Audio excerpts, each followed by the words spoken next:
Hi everyone, good morning. We would like to request everyone to remain silent for our prayer.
All right, ladies and gentlemen, we would like to greet each and everyone a lovely Friday morning. Thank you for allotting your time despite your busy schedules.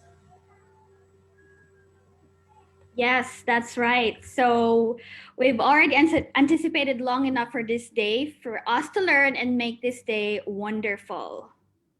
Yes, that's right. The long wait is finally over. And on behalf of our Psych 118 class, we welcome you to our webinar entitled Let's Talk Impact of Unemployment on Mental Health During Pandemic. And before anything else, I would like to introduce ourselves. I am Yvonne Manlong.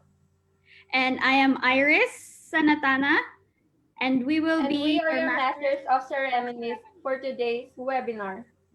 So why don't we start our webinar for a little bit of fun? And I guess we are all familiar with this game, before pick one word. Yes, and we will be giving you 15 seconds to the analyze the pictures and give your answers to the comment section. So we're ready for the first slide.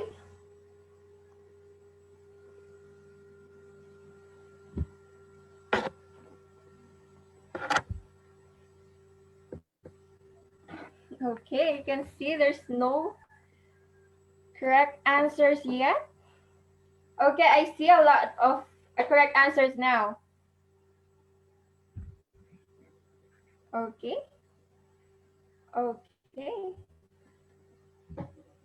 Okay, the correct answer is work. That's right. There's a lot of majority says okay, okay. So we're the next slide, everyone.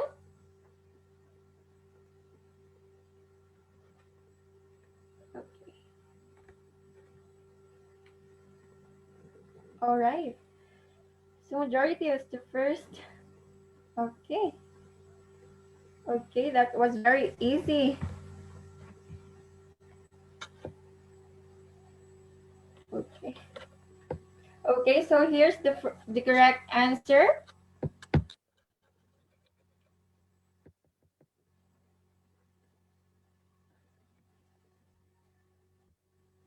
Okay. Okay, so we're done for the third pictures.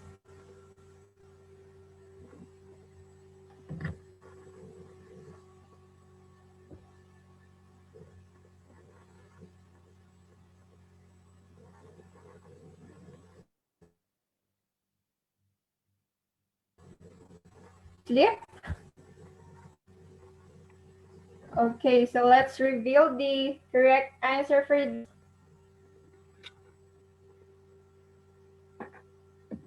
Yes. So let's go to the next picture.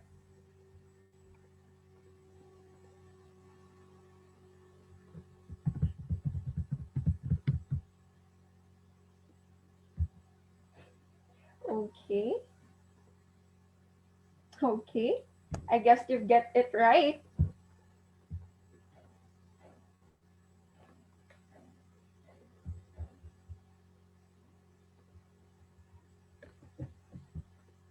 Okay. So next slide.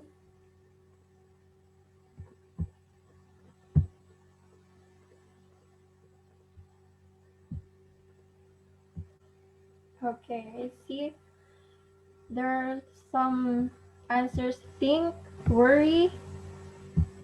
Let's see what's the correct answer for this. Okay, will be revealed. Okay, the correct answer is worry. And down to the next, the last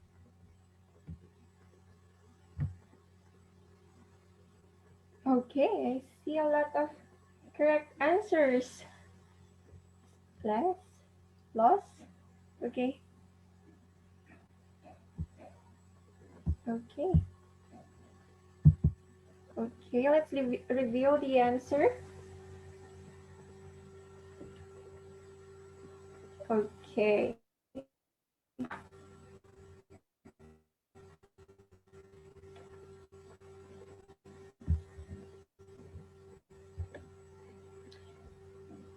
So yes, so this four pick one word that we have here would actually make up the phrase work hard, dream big, and worry less. So this phrase is actually Yes, very that's right. good for our topic today. So our topic is very timely, especially with the current situation that we are experiencing right now. And we're actually hoping that today's topic will help a lot of our fellow Filipinos that are struggling due to the pandemic. Okay, so why don't you go ahead and introduce our speaker so she could enlighten us and give us some insights about our topic for today? Yes, so ladies and gentlemen, without further ado, allow me to introduce our speaker for today's webinar. So she earned her bachelor's and master's degree in psychology at St. Louis University. She is a licensed clinical psychologist at PsychArt, Psychological, Academical, and Art Services, and currently teaches theories of personality at the King's College. She is also the founder of the 100% Attitude Project that aims to bridge the gap between mental health practitioners and Filipinos with the help of business owners and donors. So may we all welcome Miss Myra G. Gahid. Good morning, everybody. Morning, Uh, ma'am. napaka-generous na introduction niyo. Pero thank you for introducing me as briefly as possible. So, ayan, maraming salamat and welcome, everybody. So, I'm actually tuning in via FB Live and also via Zoom. So, welcome to the 75 participants in our Zoom meeting and also to we're currently at 34 participants in Facebook. So, thank you everyone for choosing to attend this webinar. And I know na napurga na kayo ng webinar ngayong pandemic, pero salamat at nandito kayo. And thank you to the group of Yvonne, Iris, JC, Ace, sino pa ba? Trisha, mga si Kim. Ayan, salamat sa Mar- pag-organize ng yes, ma'am. webinar to. Yes, ma'am. It's our pleasure, ma'am. So how do we start? Do we go from here? Sige, ma'am. Share screen na po. Okay, so ayan.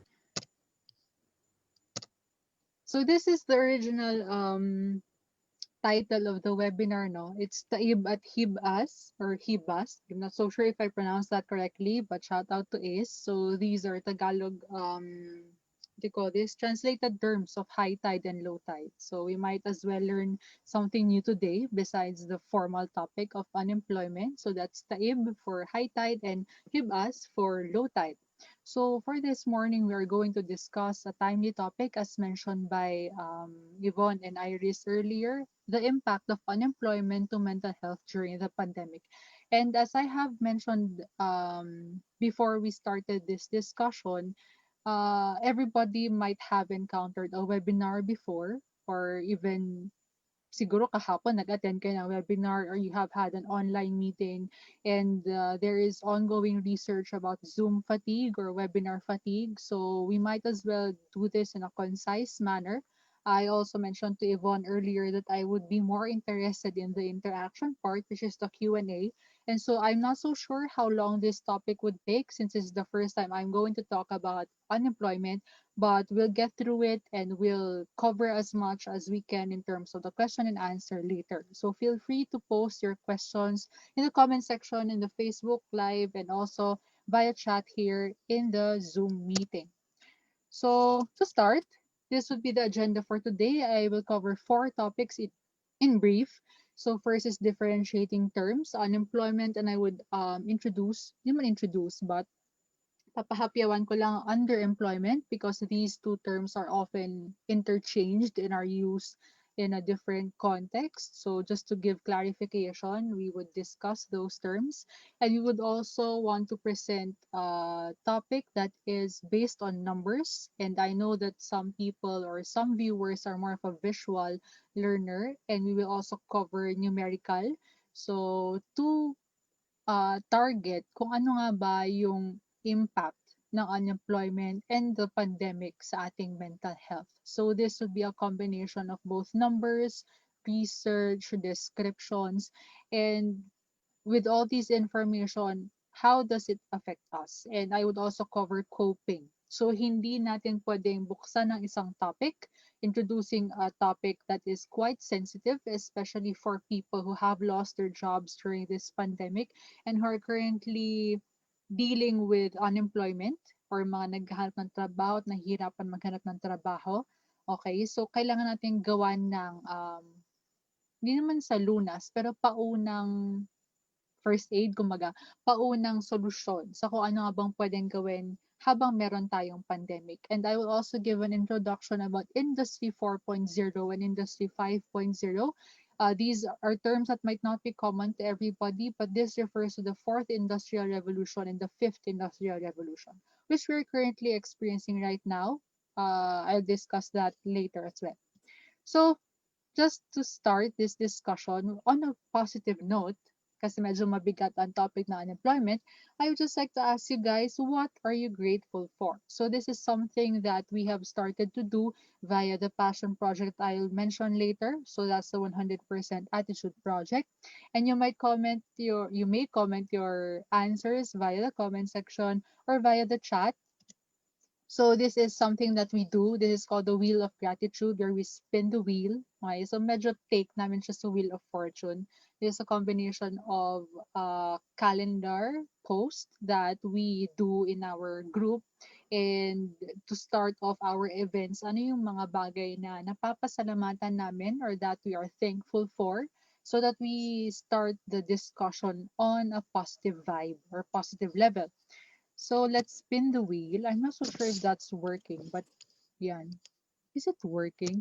Okay, if not, then I'll use my stop share lang saglit. So, what are you grateful for this morning? I know that some of you woke up early to attend this webinar. And as of yesterday, nung tinanong ko si JC, there were 300 plus registrants sa ating webinar ngayon.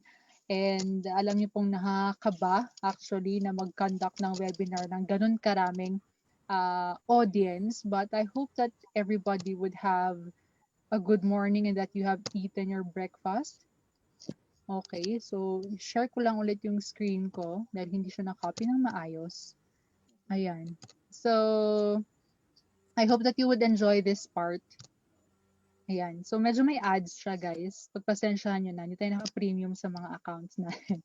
So, let's spin the wheel and let's see what are we grateful for today. I'm not so sure if you hear the sounds, but it's nice hearing the sound. So, tan tan okay. A book. I hope that this would be an intriguing part of reflection for everybody. So, what book are you grateful for? This might be something that you have read years ago, recently, or that you have just bought and you haven't really had the time to read it. But I would also share my answer. I'm grateful for the book. Right. Yung naisip ko lang sa ngayon ha. Quaderno. This is the literary portfolio of St. Louis University. This was actually one of the primary reasons why I enrolled in SLU. And so if you have encountered Quaderno as the literary folio, or if you have your own literary folio in school, I hope that you appreciate those. So let's see the answers sa ating chat. Sana may mga sumagot. Ayan. Okay, so hi. I'll be doing this lecture in English since we have international or foreigners in the audience. Shout out to the audience from outside the Philippines. So Pradeep Puyal, thank you for being here from Nepal. So there, if you have a book that you would like to share to the audience, you might want to comment them in the comment section or the chat section. Okay, so for me, it's Quaderno, the literary portfolio of St. Louis University. Okay. So habang inaabangan natin sorry, while we are waiting for the responses of the participants, let's now go to the discussion and we start with a quote. I usually do this just to have a point or a foundation for reflection for the participants and also as a guide for everybody. What part are we going to discuss? And this quote I have found in Google. I found it intriguing because at first it's not something that you can analyze after reading it once. It's something that you have to reflect on time after time. And this is The Real Minimum Wage is Zero Unemployment. This is by Thomas Sowell. And um, we often think about minimum wage as money. We often attach it to monetary compensation, to benefits. However, in this context, minimum wage refers to the minimum standard of living, that there should be zero unemployment. In an ideal setting, in an ideal economy, in an ideal workplace, or in an ideal universe, let's say, there should be nobody who experiences zero unemployment or unemployment per se. But how do we do that if we are in a pandemic? So we are going to discuss that in the following slides. Okay, so we now go to the technical terms, unemployment versus underemployment. So where do you stand? Underemployment is maybe one thing that you might encounter if you're in the business sector, if you're in the industrial psychology or engineering sector, but for the general audience, we would discuss these terms for you guys. So how do these concepts differ? So these concepts differ based on Corporate Finance Institute. Unemployment refers to people who are employable, people who are capable of looking for jobs, who are capable of being hired in an organization. They're actively seeking for work, they're actively seeking for a job. However, they are unable to find a job. So this is scenario A. Unemployment refers to when you are capable and when you're actively looking for a job, but you cannot find any work that seems to be suitable for you. That's scenario A. The second scenario is you are available for work, okay? But you do not find the appropriate job that matches your current skill set or that matches your current resume or curriculum vitae or CV, okay? So these are two scenarios of unemployment. Comparing it or in contrast, underemployment refers to the following. You do not necessarily work full time or you have a series of part-time jobs. Or this would also refer to being in a job that doesn't reflect your training, your skills, your education, and other credentials. So this refers to underemployment. Okay, you have a part-time job or you have a series of part-time jobs, or your current job does not reflect your training, your skills, your education, your attainment, and whatever list you have there.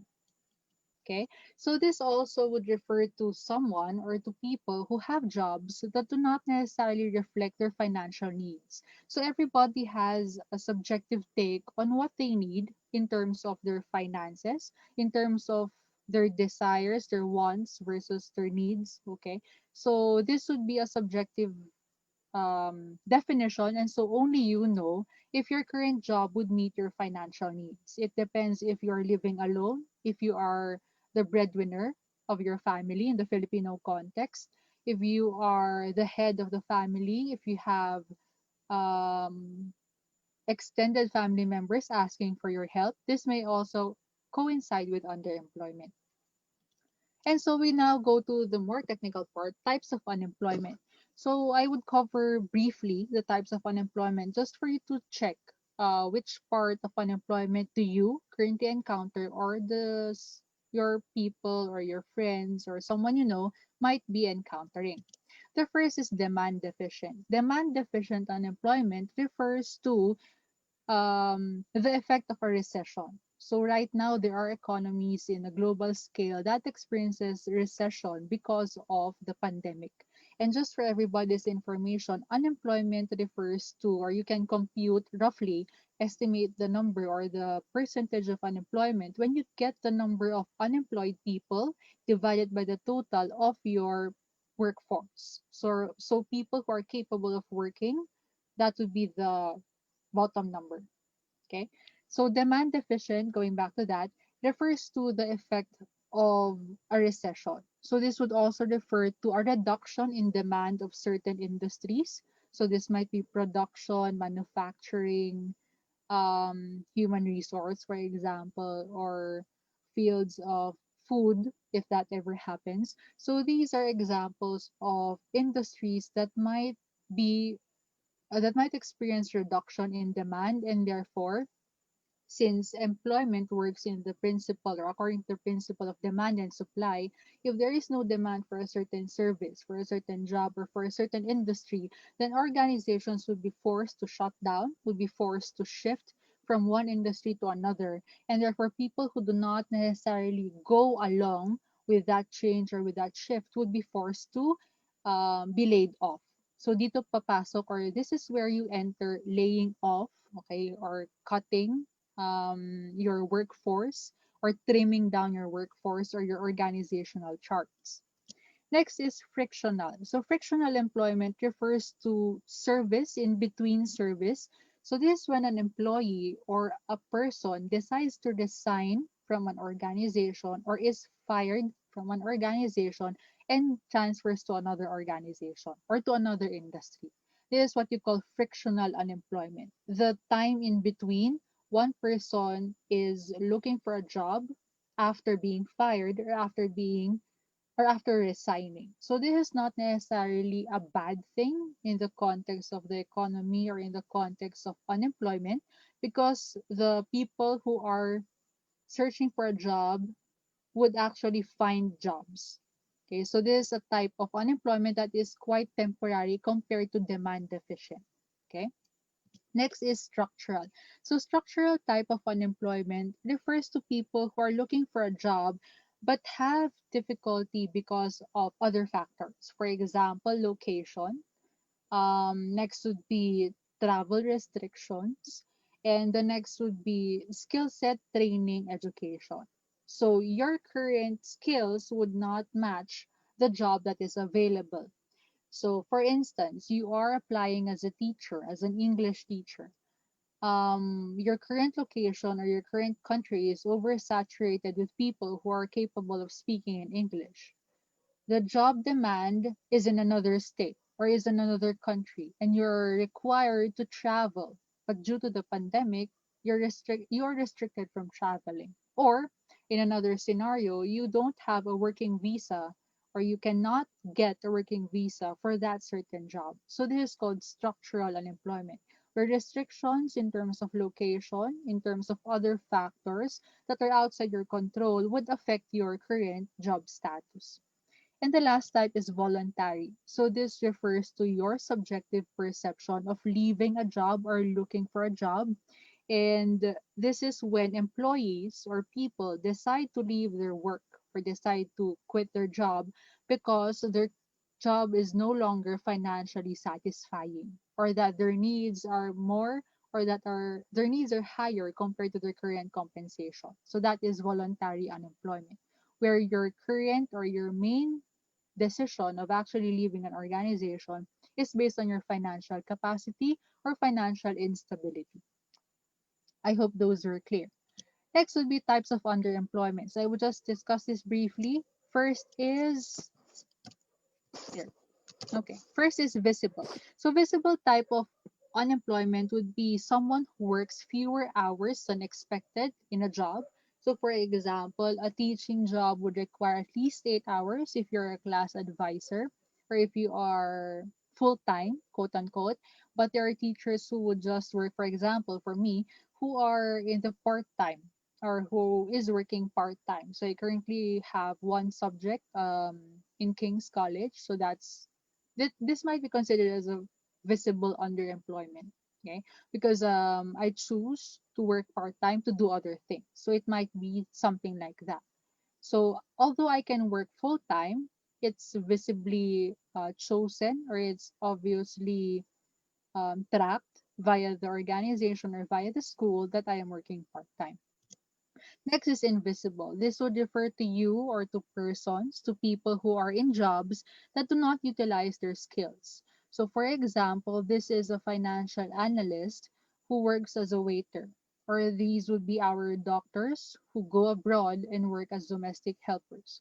So, this would be a shift in your skill set, or not necessarily a shift in your skill set, but the underutilization of your skill set, your education, your training, and others. Okay, so this is invisible underemployment. You still get the job because it might be financially satisfying, but in terms of your academic credentials, your previous profession, or your other skill sets, you are underutilizing or not fully maximizing your potential. That would be invisible underemployment.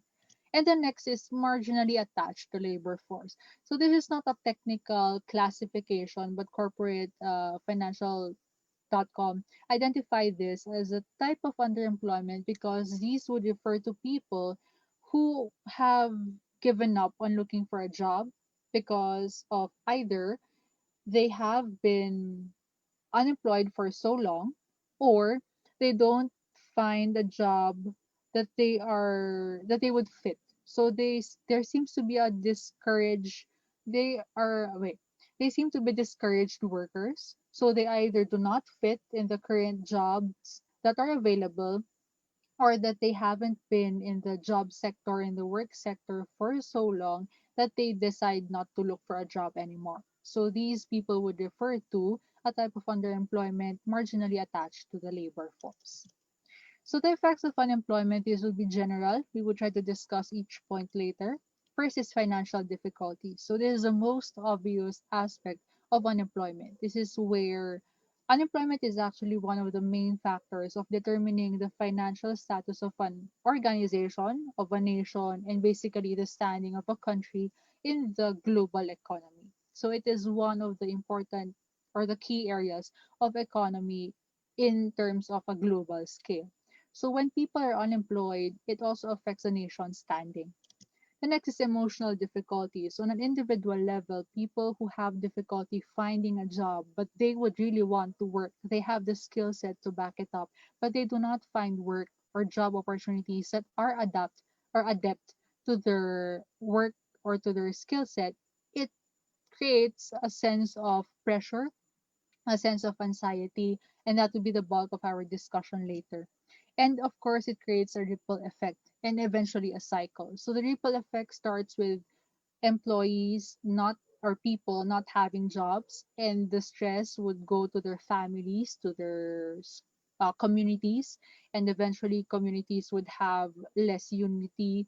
Organizations are forced to shut down, because of supply and demand principle, and it becomes a domino effect. And essentially, if we do not give solutions, effective solutions for unemployment, we are just targeting that cycle to run over and over again.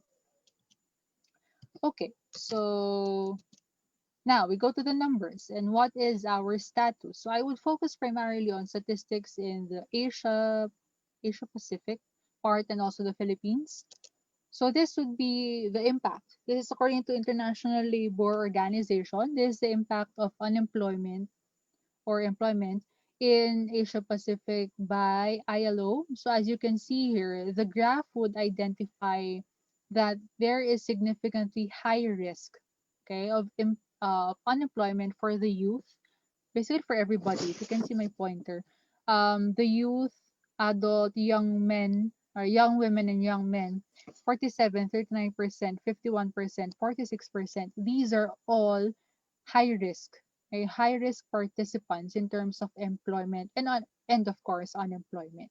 So whether you are young or whether you are an adult, there would be high risk impact of unemployment to people in Asia and Pacific. So whether what groupings you are there.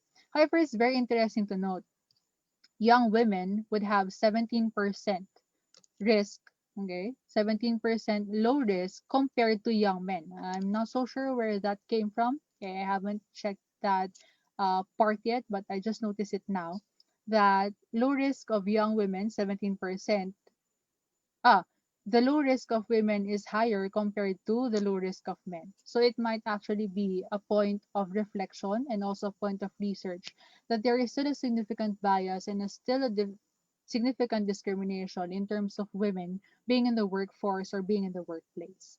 Just to point that out.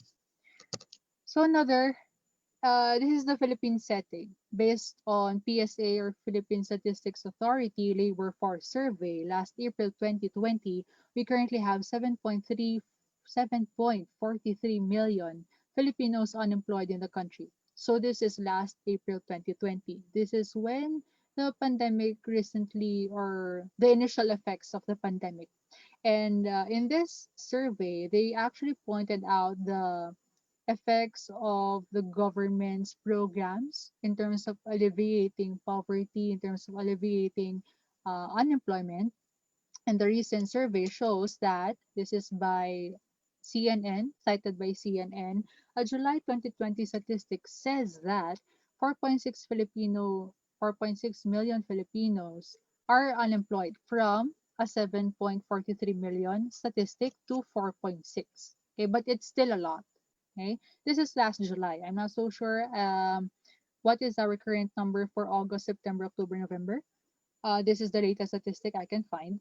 So 4.6 million, although it is significantly lower than 7.43, it's still a lot. And this is the unemployment rates in Luzon. So since the organizer of this webinar is based here in Luzon or in the northern part of the Philippines, this is the current rates of unemployment in Luzon. And as you can see here, the unemployment rate is the orange line. So it spiked during the second quarter of 2020. And we are currently at the last quarter of 2020. We are currently here, but we can still see, although it's a lowering of the graph, it's still significantly higher than pre-COVID. Okay, so there are a lot of industries affected by the pandemic, and we will discuss later how we can cope with these. So just to give you a heads up that we are still identifying at least a 5% difference in terms of unemployment rate by second quarter of 2021. This is, although a prediction, it's a heads up for everybody. So in terms of impact and coping, how are we affected? Employment impact. We go first to what the research says, what the websites say about employment, and this is according to Asia Development Bank. So Asia Development Bank highlighted this in one of their work files or one of their researches that from 5.3% in October 2019, this is pre-pandemic, the unemployment rate would eventually go up to 22%. This is by second quarter of 2020, and now we're at the fourth quarter. So if this would essentially be at a steady rate, we are currently facing at least 16% increase in terms of unemployment rate. So that's a scary number. Next is that from 12.4 Yeah, so this is by fourth quarter, this is at 12.4%. Although it is 10% lower than the second quarter, it's significantly higher than what we had pre-pandemic, which is 5.3%. So this is to highlight that this topic should be addressed, whether it's in the organization-based setting, in the education setting, and more so in the policy level or in the national level government. So the next is in terms of poverty. This is a topic that is not really talked about when we discuss mental health, but it is one that is very related to unemployment, the topic of unemployment, and based still on Asia Development Bank from 16.6%. This is pre-COVID 2018 to 20.7 in 2020. So this is what I have mentioned earlier that Asian Development Bank identified the fiscal support that the government has been providing to Filipinos. So this 20.7% rate is based on without the programs, based on the percentage without the programs of the government. So 5.5 million Filipinos are falling into poverty as a result of pandemic effects on incomes. So I think this 5.5 million Filipinos are falling under the poverty, and let's assume that that 5.5 million Filipinos would also be related to the almost 5 million people who are unemployed during this COVID-19 crisis. The next is World Bank. So as cited by Inquirer, as many as 3 million more Filipinos will either be jobless or will fall into poverty this year. This is by next month, until next month, due to health and economic crisis caused by COVID-19 pandemic. So we do not have control over, generally, we do not have control over until when this pandemic would affect us, until when will this pandemic affect everybody. But I hope that after this webinar, we can start with small things to alleviate maybe our self and also our family and the people around us. And if we have the capacity to do so, to extend our help to people outside our family, people in the community, I hope that everybody would help in doing volunteer work and also other things. I'll discuss what I'm blabbering about later. So in terms of the psychological impact, this is where the discussion becomes heavier. So just a trigger warning if ever you have questions or clarifications, or if you feel heavy in terms of the discussion, you may choose to exit the Facebook Live, or you may choose to skip this part, okay? Or you may choose to ask your questions later because I could not address each and everyone's what do you call this, emotions during the talk. Okay, so I will only address them after, which is during the Q&A portion. So by the ASEAN post cited Malindog Uy 2020, the pandemic has a great psychological impact because of the financial instability. So it is imperative that when you have no capacity to put food on the table, eventually it would affect everything. So you have, besides having the fear of being infected and dying from coronavirus, besides having the fear of your loved ones being infected, you eventually have the fear of not eating anything during the day, tomorrow, the next week, the next month, until Christmas or until the holidays or until you don't know when. Okay? So this financial instability would essentially be also related to the fear of being unable to receive medical treatment. It is different if medical treatment is available. Okay, so we have hospitals, we have clinics, we have organizations who can help us get COVID tests or provide medication. But it is a different story if there are available resources and you're not capable of availing these resources. So all of these things adding up to the anxiety of the COVID-19 virus and acquiring the said virus would build up and eventually might cause people to have psychological and mental health concerns. And another concern would be adapting to the new normal. So what is the new normal? It is technology based. As you can see, we're doing this via Facebook, via Zoom. So new normal refers to habits and routines changing and shifting. Okay. The dynamics of everything that we have been used to are now in a different spectrum, and unemployment adds to the list.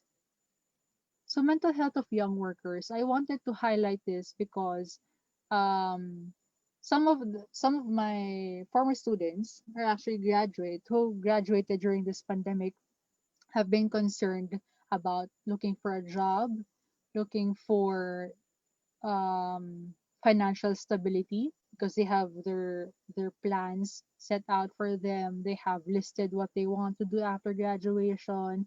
They have listed where they want to apply, how they want to go to the workplace and whatnot. And so I wanted to highlight what does the pandemic and unemployment do to our young workers, potentially who are currently unemployed because first, organizations require experience. Second, this is in a traditional mindset. Organizations require experience, but how can our graduates, our fresh graduates, actually do work or have work if they don't have prior work experience? So I'll discuss this in Industrial 4.0, Industrial 5.0, but I just want to point that out. First is anxiety. So first is not having an actual experience of graduation. That's one major cause of their anxiety. The second is not being able to fulfill their personal dreams, their personal goals, and this might eventually lead to depression. So just to highlight, depression is different from sadness. So sadness is something that you can overcome overnight or by eating your comfort food, by watching your favorite movie, by watching your favorite series or talking to your favorite people. So that's sadness. But depression is more it's scarier, it's deeper. If you'd want to discuss about that, we can talk about that later. But yeah, depression. Next is loneliness. So the inability to provide for the self and eventually for the family, especially if these fresh graduates or these young workers are tasked with being the breadwinners of a family, eventually leads them to fight a battle on their own. So loneliness is something that they might encounter even while applying and even while trying to apply. Next is self-criticism. So in addition to the pressure of providing needs and wants of themselves, their family members, self-criticism comes in because the idealized image of a workplace that was formed in the education sector during their university, during their college days, would eventually be cut or will eventually be exploded in the wrong notion whenever they search and enter the real quote unquote world. That's a common misnomer, or that's a common idea for students that when you're in school you have the best of everything. You can study, you can adjust, you can choose to have one learning style over the other. But when you're outside the university, when you're outside the school setting, you eventually enter the what adults say or what adults call the real world. It's as if the university is not real enough. But self-criticism. Next, eventually, ultimately, if anxiety, depression, loneliness, and self-criticism would not be solved or would not be addressed properly, this would lead to our young workers having low self-esteem. And we have had researches that low self-esteem would contribute to a lot more things and a lot more psychological and mental health concerns compared to what we see physically and what we hear from these young workers. So although they may be adept to technology, they have the skill set to actually have work that would be related to technological advancements, low self-esteem would be shown or showcased whenever you give them tasks that are outside their comfort zone. They are not brave enough, they do not become courageous enough to step outside their comfort zone and to try something new. Next is by CNN Philippines. Mental health service users need support. So I highlighted this because there has been an increase of cases of mental health concerns during the pandemic. So we have seen this with the onset of and also the proliferation of mental health clinics, of people who provide free services, of people who provide telehealth, which is another point, telemental health. So these are online services such as chat, online call, video call, audio call for people who might have difficulties in facing the pandemic.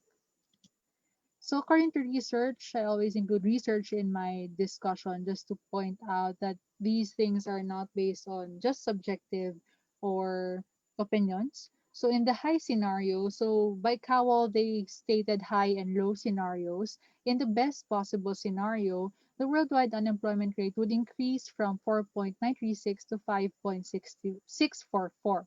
So although there is an increase, it would still be associated with an increase in suicides. So I will touch that topic because it is an inevitable thing to attach mental health concerns to unemployment. And if you have mental health concerns, it is also inevitable to discuss about suicide. And if ever you're uncomfortable with the topic, suicide is not just caused, just to bring it out on the table, suicide is not just caused by religion, by lack of faith, by having all the options available to you. People who actually die by suicide would have experienced a lot of heartache, a lot of pain, a lot of misery before they choose to do so, because there is no option left. There is no possible better option left than dying by suicide. So I just want to state that. And if ever you'd want to discuss that in the Q&A question, I would be open to answering your questions. I'll do my best to answer your questions. Next is the onset of COVID-19. This is from Australian Council of Social Service, and related loss of jobs and incomes from February to April 2020 has increased psychological distress. So not only does unemployment affect financial distress, but also more so psychological distress. And this is seen in the increase of persistent depression and anxiety, which are the two most common topics or themes that we discuss related to mental health and psychological well-being during the pandemic. So among those who lost their jobs, 11% reported suicidal ideation. So just to give a heads up for everybody, it is okay to talk about suicidal ideations. However, there's a caution there. Suicidal ideations may only be discussed if you know where you're going, what topic or what is the progress of that discussion. If you can open that discussion about suicide ideation, make sure that you can close it well. Okay? It's not that you open a discussion everywhere and you do not know that you're already triggering people. Okay? It's important to be careful. You just open a discussion about suicide ideation if you know how to close it well, or if you have the training to do so. Okay? If you cannot handle that conversation better, please refer your friend, refer your family member. If you'd want to refer yourself for psychological consultation, that would be the best option that we can do.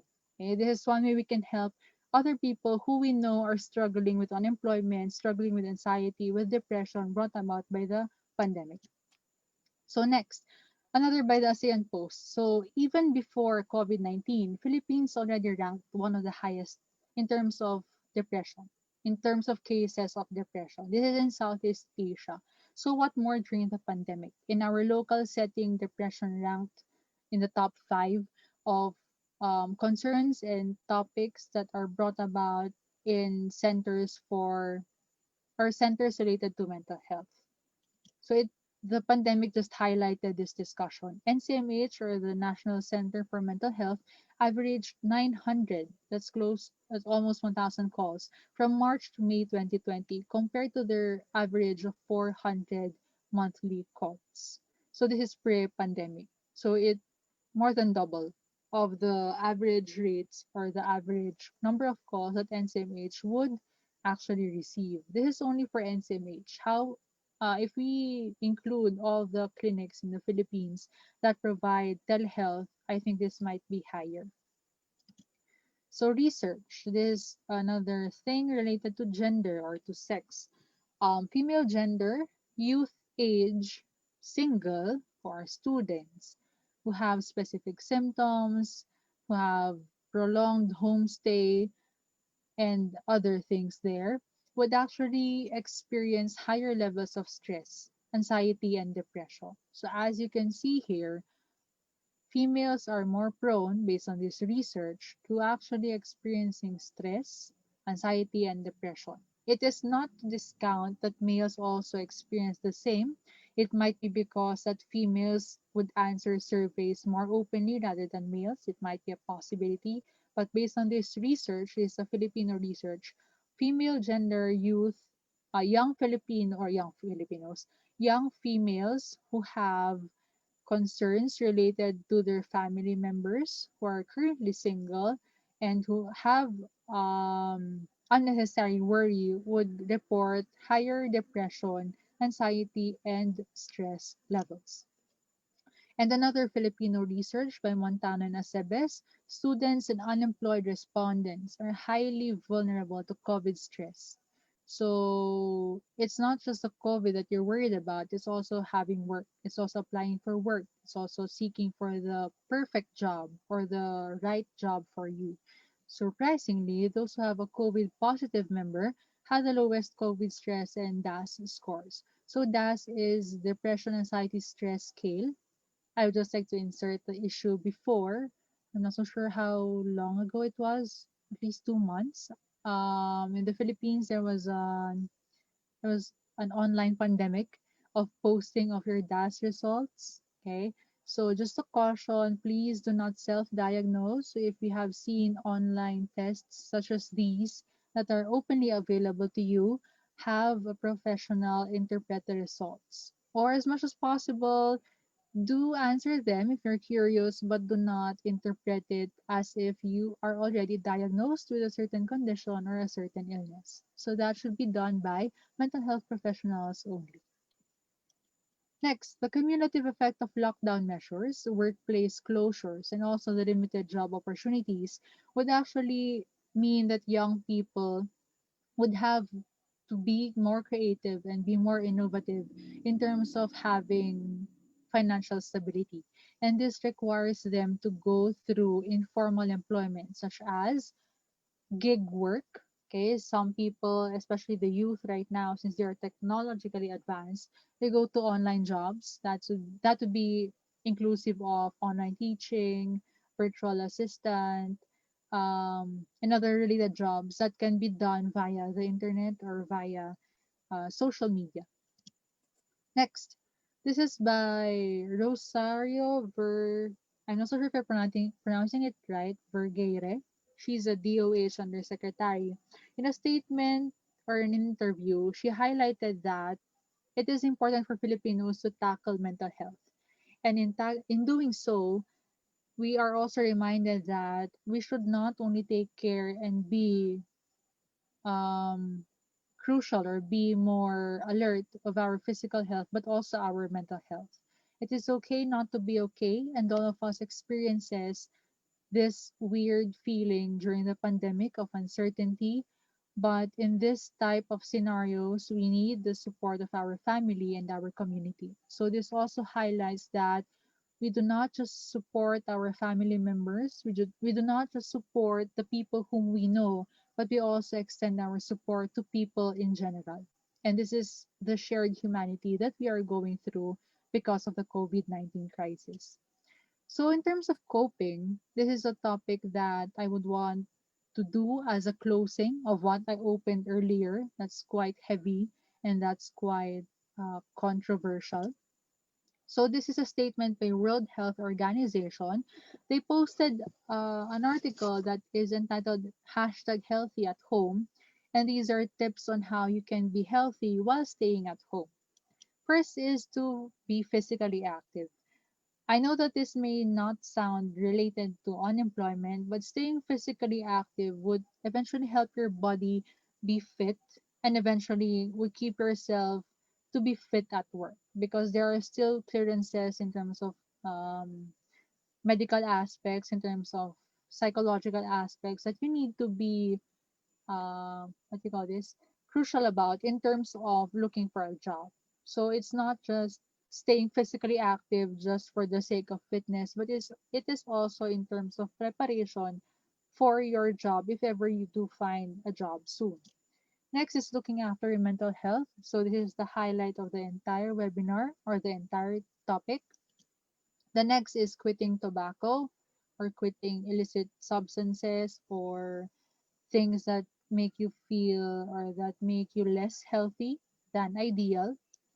And healthy parenting. So some of our members in the audiences would be or are parents. So healthy parenting is also a factor in terms of being healthy at home, whether this be as a parent and also as someone who is a member of the community, and also for students or for children.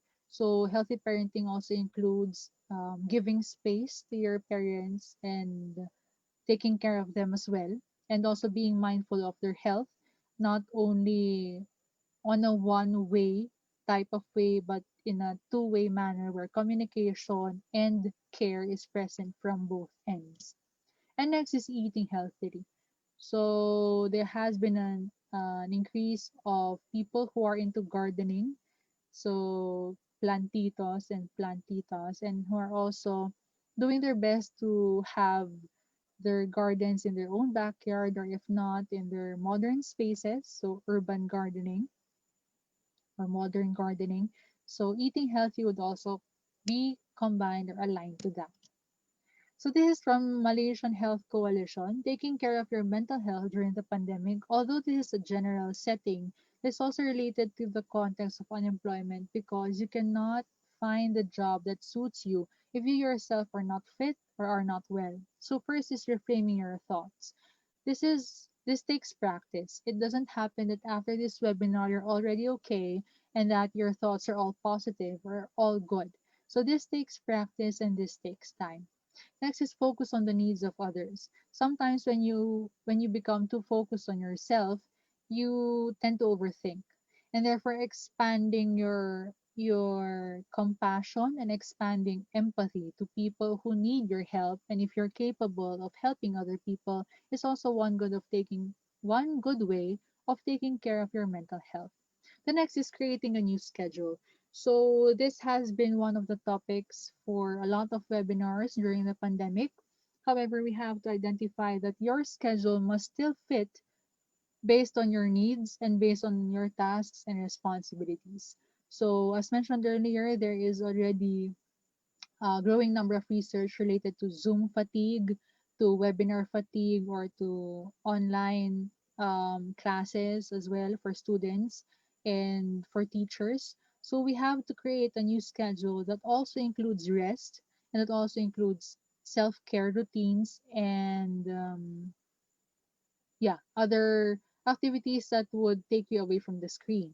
Next is when to switch off. So switching off is referring to your social media, to news, your access to news, negative, especially the negative ones, because there can be indirect stress that's taken from or that can be gained from unnecessary negativity based on news, posts, okay?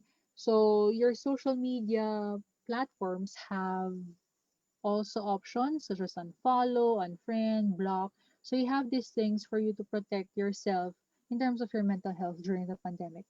So reaching out to loved ones, although you see them physically, it is not always the case for everybody who is in this webinar and also outside the webinar. We still give consideration as well to people who work away from home and people who are in the hospitals, people who are considered frontliners. So we reach out to them. So we reach out to our family members, to our friends. Okay? Sometimes it's also an avenue for us. The pandemic ushered in a new type of communication process for people who haven't met for a long time. So we now see people who are having online reunions and talking to friends from high school, from elementary or college days, whom they haven't talked for in decades, maybe. So that's a good way to take care of your mental health. And lastly, if ever you cannot take the stress anymore, if you think that this is outside your quote unquote normal, outside your ordinary, outside your usual, please do seek professional help. So, professionals, mental health professionals, are willing to help people who are willing to help themselves. Okay, so we do not force anything on anyone, especially if you know someone, if you have a friend, a family member whom you think would need professional help, please do inform them that help is available. And it's okay to ask for help. That goes for everybody, whether or not you seek help from professionals, from your friends, or from other people. And by doing so, we also work on the stigma and removing the stigma that professional help or seeking professional help, especially mental health, is something to be frowned upon or something to be looked down upon. So, we are dreaming of the day that mental health or visits to the psychologist or the psychiatrist would be as common as going to the gym, or as common as something that you should not be ashamed or embarrassed about. So that's one of our goals in the field of psychology. So according to Mayo Clinic, this would be some of the more concrete ways of working with or working on your mental health during the pandemic and even after the pandemic. Accepting your feelings. So it's okay to be anxious, it's okay to have a level of fear about the pandemic. Accept them. Your feelings are valid. All of your feelings are valid, and I'm saying that to each and every one of you. However, what happens after you feel these emotions would be your responsibility. So all your feelings are valid. It's okay to be sad, it's okay to be happy, it's okay to be fearful, it's okay to be lonely. However, what you do after these feelings or how to deal with these emotions is your personal responsibility. Next, acknowledge your grief.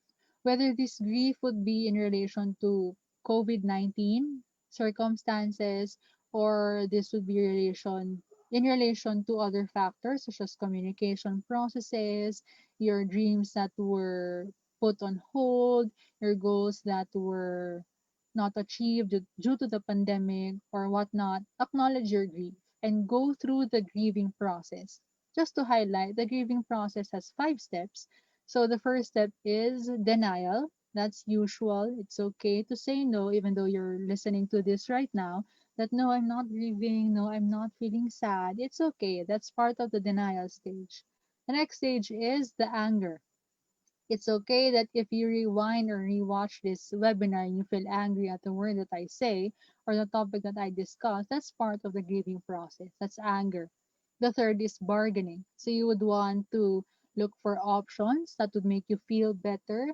You would want to have even the second best option if the first option is not possible. That's a part of bargaining. The fourth is depression. And the last is acceptance. So you cannot skip the grieving process from denial and essentially to acceptance. Okay, so it might be possible on rare circumstances, but a healthier approach would be to go through all those emotions to process them, but first acknowledge that you have something to process. Next, to maintain perspective. After accepting your feelings and acknowledging your grief, your perspective is something that you have to constantly practice, that you have to constantly be aware of, be cautious of, be mindful of. And this is in relation to seeking out resources. If you know that you have questions that remain unanswered, if you are ready to search for that answer, if ever it's possible to search for one, seek out resources, whether these be help from other people, researches, books, magazines, podcasts, webinars such as these. Seek out resources. Next is always assume the best in others. Okay, so I will leave it at that because I think that's the explanation of the point itself. Next is use your energy wisely. So I'm thankful and I'm grateful for everybody who is watching and hearing this webinar right now. You have a lot of options to actually use your energy on, and you choose to listen to me, and you lose you choose to be a part of this webinar. So thank you for sharing your energy and your time with me.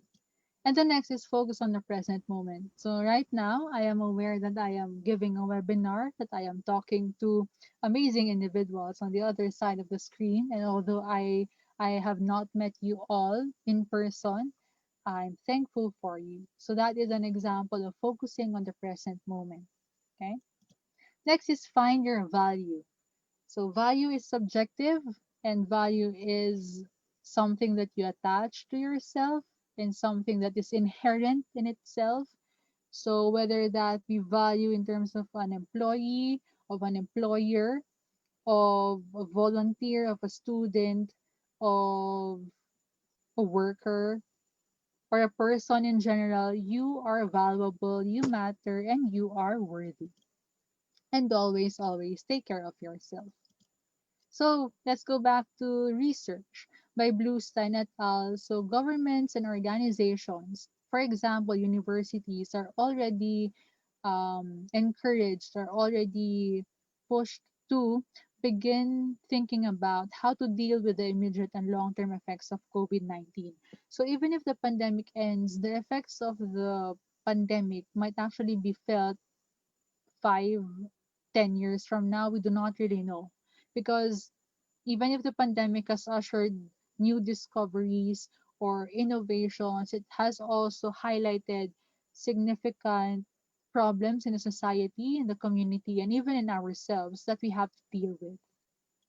Next is research should also focus on understanding unemployed youth's perception. So this is highlighting that the youth right now, the youth who are currently unemployed, have a different way of organizing their world. They have a different way of interpreting their situations, interpreting their factors that are affecting their decisions. And so research should focus on how do we get these unemployed youth's attention on what to do, how to do things. We have to learn how they think and what they think about so that we can provide opportunities for them to utilize this creativity and this mindset.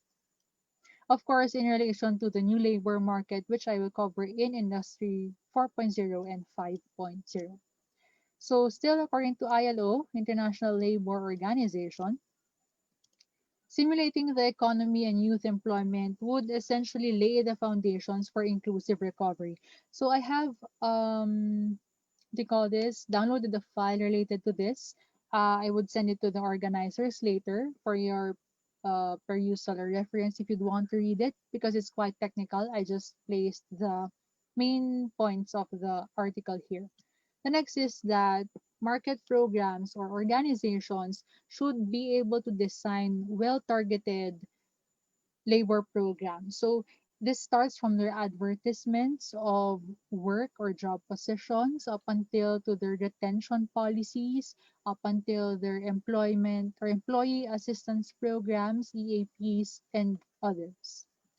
And also in terms of policy making, if you have the capacity and the ability and the authority to actually create policies in your community, organization, or in the nation, if someone is in the public sector here, cross-cutting priorities, which is, for example, youth-led employment opportunities into policies would, in effect, affect and lessen unemployment rates. So this is something that I just worked with and I just played with while thinking of this topic. I came up with a pandemic framework. So this is something that I would like to share to you guys. It's quite practical and a mindset thing, practical slash mindset in terms of preparation and in terms of adjusting to the unemployment, current unemployment due to the pandemic. So first is P, planning or preparing. So planning or preparing would refer to your goals and your current bucket list and dream list. So this is where you recalibrate your goals. you have a different goal or list of goals pre-pandemic compared to now. If you're going to revert to your list prior to the pandemic, you might have observed changes due to the structure, due to the way things are going, due to the policies, current policies. So you have to be very flexible enough to plan and to prepare what happens during the pandemic and after the pandemic. The next is acknowledge. So earlier, we have mentioned that, or Mayo Clinic has mentioned that you have to acknowledge your feelings. In my framework, I would like the listeners and also the audience to acknowledge their current situation. So we do not judge, we do not discriminate what type of situation, what type of environment you're currently in, because the acknowledgement of your situation would identify what is happening to you, who are you related to, or who are you surrounded with, what needs to be done, and what are you capable of doing. So these covers four aspects all in all. First, what is happening to me? Second, who am I with or who am I related to? The people around me. Third is um, what needs to be done. This is in terms of your goals, your desires or your wishes, dreams. And fourth is what can be done. So, in essence, if you would like to travel as part of your job but could not do so, what can you do in preparation for that travel goal or in preparation for that travel opportunity? That is a part of acknowledgement. The next is negotiate. So, this is more focused on yourself. Usually, when you say negotiate, it is a discussion between people or between parties, among groups. But for this instance, I would like the listeners and the audience to negotiate with yourself. What are the things that you're capable of letting go of because of the pandemic? What are the things that you are not really capable of letting go of, even if there is a pandemic? For example, I can negotiate my pay if you are capable of doing so, because I'm a beginner in terms of the work field or in terms of this area, in terms of this industry. But I cannot negotiate my values. I cannot negotiate the things I believe in. These are points to reflect on. What are the things that you're capable of letting go of, and what are the things that you're not capable of letting go of, regardless of environmental pressure or the pandemic or the situation or the people around you? So this is more of an internal dialogue with yourself, negotiation. The fourth is distance. So distance is besides distance, physical distance due to the pandemic. Distance refers to removing yourself from situations, from relationships, and also from habits and environments that are not helping you. So, distancing refers to removing yourself from toxicity. Toxicity, we have here heard this from toxic positivity. We have seen posts about this. I am not necessarily going to that direction, but toxicity would refer to relationships, habits, environments, and anything that you find that are not helpful for you or that would only stress you out, that would only put you down, that would lower your self esteem or self confidence. You might not notice it at the present moment, but if your body would have physical symptoms saying that you're stressed, saying that you're overworked, saying that you're underworked, or that you're with the wrong crowd, then maybe these are things that you'd have to look into. So, in between planning, acknowledging, negotiating, and keeping distance, there would also be other factors. First is to enjoy. So this is not to separate you guys from what you love, from people that you love, from things that you enjoy doing, from places that you would want to visit or that you enjoy visiting. Fun is still a part of everything, but it is supposed to be fun with responsibility. So it is not just related to having fun and not taking care of the consequences or the effects of the fun related to that. So this is in relation to enjoying the freedom that you have. So freedom is subjective. Freedom may be seen as not being a part of traffic every day, for example, not being a part of a toxic work environment, not being a part of power play inside the office or inside the workplace. These are things that you are free from right now because you're not in that current situation. And so enjoy it. Enjoy the space, enjoy the time, enjoy the relative freedom that you have. And also enjoy the knowledge that you are gaining. So the pandemic has also given us opportunity to learn a lot for free relatively. So even before the pandemic, we have Google, we have other websites, Coursera, and a lot more. We also have YouTube, the ever free website for your educational and other stuff, educational videos and other stuff. So these are relatively free. And we now have webinars like this. So I would not encounter people from Manila, from other countries such as Nepal, without this type of webinar. And so enjoy this freedom that is ushered in by the pandemic. The next is to maximize. So the pandemic has given us time to rest in a sense because we are resting from traffic, we are resting from unnecessary stress. That was usually pre-pandemic, okay? But it is also allowing us to maximize everything from our skill set, from our potential, from our hobbies. Okay, some people have turned their hobbies into businesses during the pandemic. Some people have gained new hobbies due to the pandemic. Some people have refreshed themselves of the hobbies that they have forgotten when they were younger or when they were in elementary, high school, or in college. So this is maximizing everything, your skill set, your knowledge, your learning. And of course, webinars such as these that are given to you for free and being a part of such webinars would also be an example of maximizing your time. Next is initiate. So life would not wait for you. So life goes on. It's just up to you how you go with it. And initiating or starting something, starting an organization, maybe starting a business, starting a class, enrolling in this free course, or doing something that you always placed in the back burner pre-COVID because you said that there is no time, you have to rush things. Initiating something different from your routine and from your usual or from your comfort zone would essentially be a part of the pandemic framework.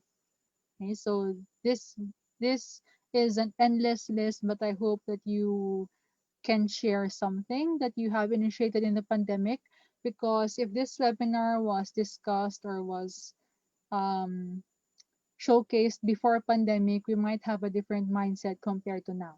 So initiating. Next is connecting.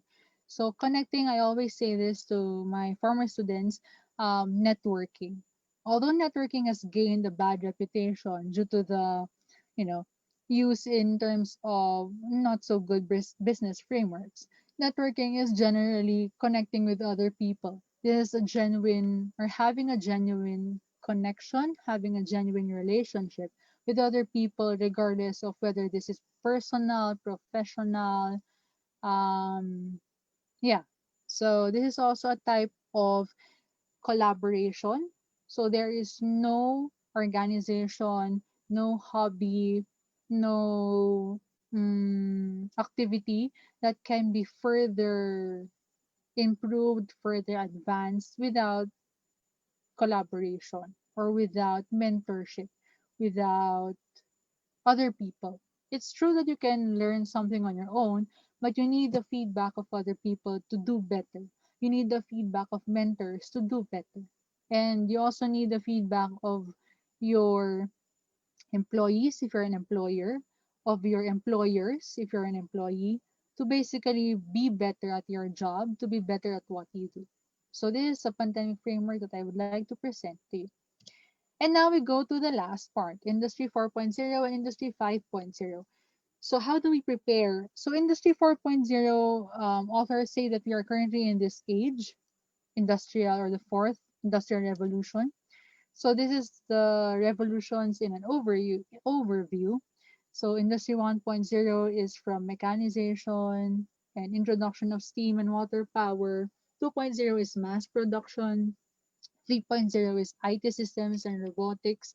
So we are now at the fourth industrial revolution, which is smart factory, the autonomous systems, IoT is Internet of Things, and machine learning. So how do these concepts differ? Industry 4.0, as stated in the earlier slide, is focused on automation. So it is also identifying data exchange as a crucial factor of industries and as a crucial factor of organizations and of businesses. So this is by Tay et al. While Industry 5.0 is one emerging theme referring to robot and people working together. So human robot co-working. We are currently at Industrial 4.0, but there are already some researchers are already anticipating Industrial 5.0. So since Industrial 4.0 would focus on automation, big data analytics, Industrial 5.0 is focused on the relationship of human and robots working together.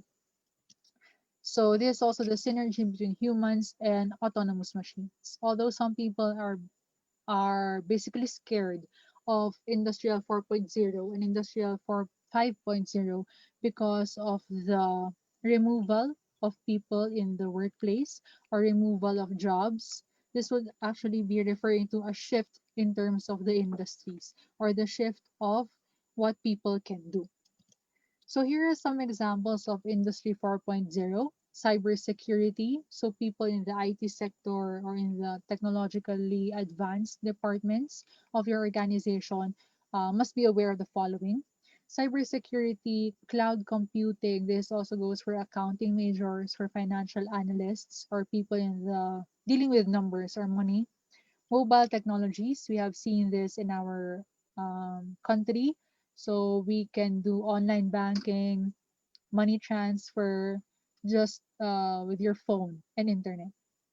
So machine to machine, 3D printing is also helpful for engineering field or industries, architecture, arts, and also advanced robotics, big data, analytics, Internet of Things, RFID technologies, and cognitive computing. So you might be curious, where does my industry or where does my current job fit into these things?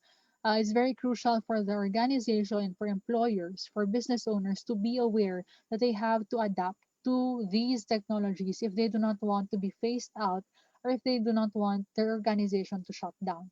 Okay, so if you're an employer or if you are part of the management, the administration of your current organization, these are things that we have to adapt to so that our business would not die.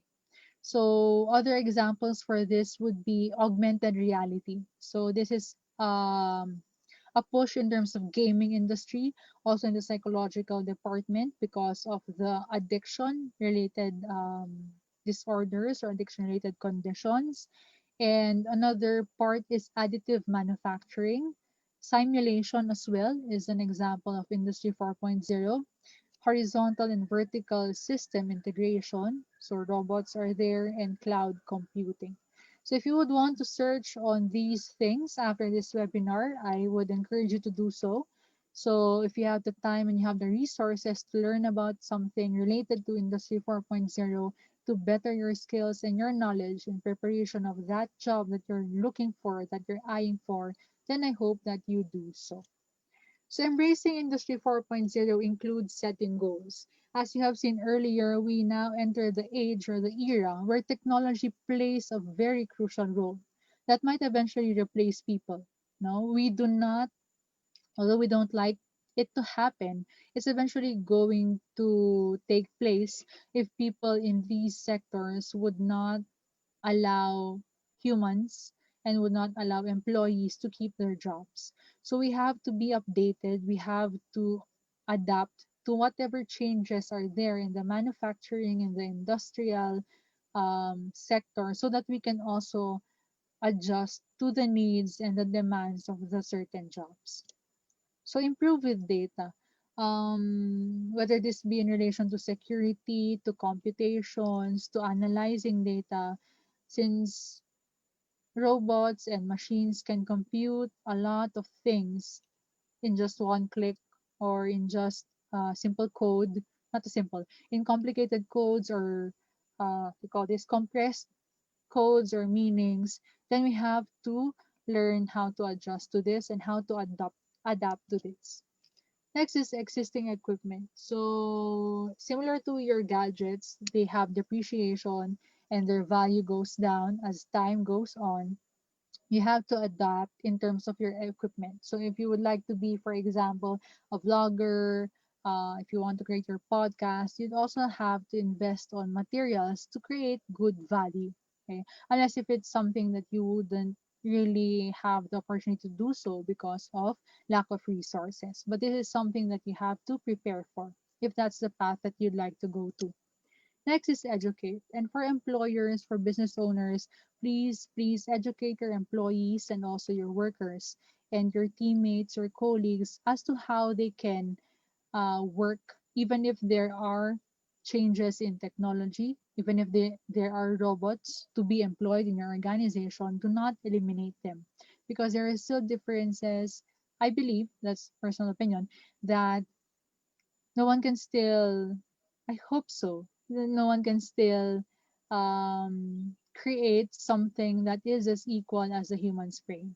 So there, let's not eliminate the potential and the skills that people can learn, but rather educate them and teach them what they need to know so that we can adjust altogether in these changes. And please, on a personal note and in an organizational setting, take cybersecurity seriously. So we have seen reports in banking sector, in transactions where money has been stolen or have been stolen without even logging into your account. So please be mindful of your passwords, be mindful of your transactions online, especially if these are phishing for information that you do not necessarily give out. Okay, so make sure that all your transactions are legitimate or are authentic before clicking that button. So, in terms of the employee aspect, transforming your people for the industry is building change champions.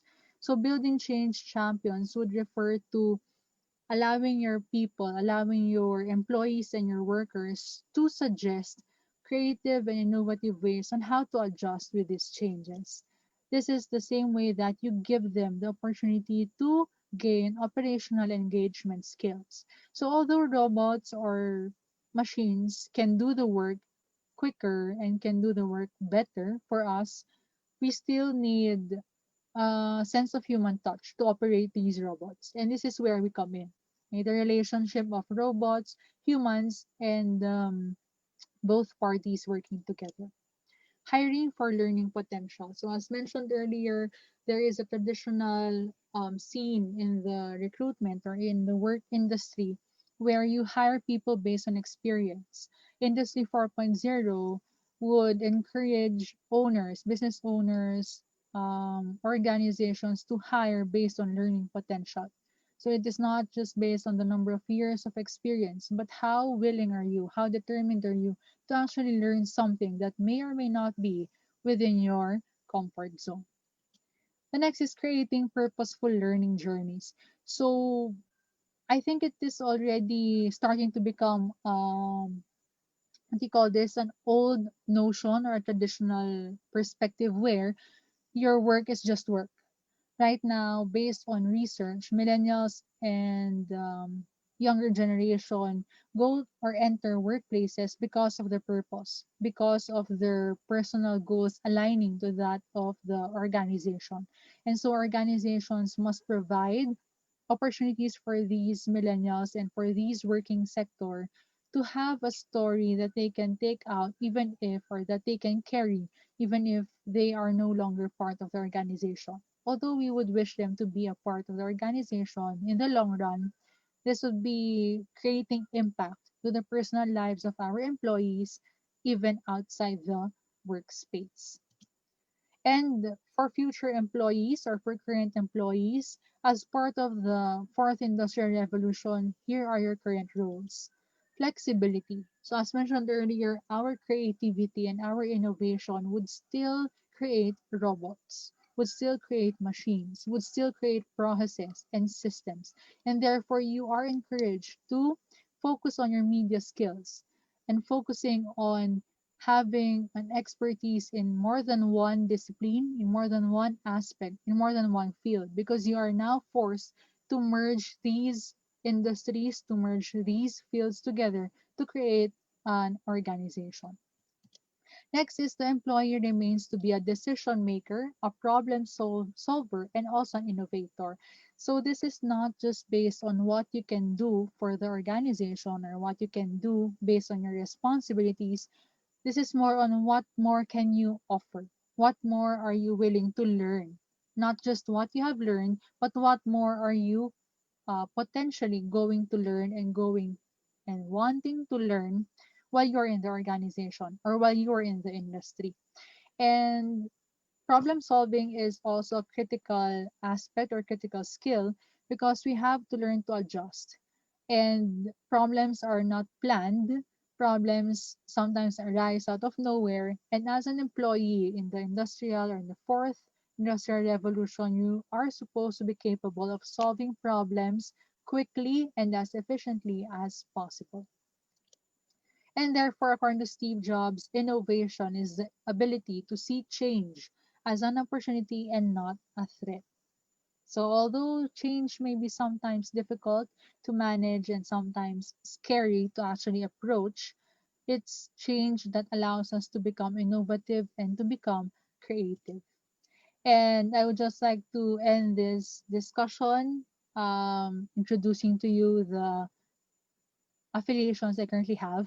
So I am a part of PsychStart, Psychological Academic and Art Services. So I am a clinical psychologist offering telehealth. And we also do psychological assessment. Please contact us via our Facebook page.